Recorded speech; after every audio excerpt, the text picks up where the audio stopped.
Alrighty, so I wanted to do a quick update on our simulator project because we're almost done.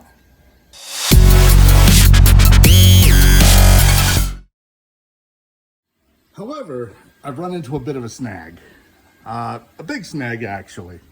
So we're sitting at 99% done. I got some fun things to show you guys, but we had a gremlin in the machine and I wanted to just show you. So this is our controls on the yoke. That's what this ribbon cable goes to. And it has been rubbing and rubbing and rubbing down here on its control rod and has worn right through our ribbon cable.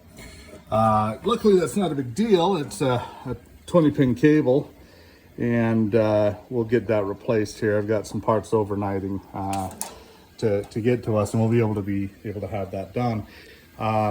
Yeah, other than that, we're basically finished. I've got the cover off our controller board, troubleshooting our OMI lights. They're not quite working. We've got all of our audio and comms in, brand new headsets, lots of fun things to take and update you guys on. So we should have some more progress here really shortly. I just wanted to do a quick update, let you guys know we're hung up waiting on a ribbon cable. So yeah, we're gonna keep plugging away, and until we post our update, keep flying.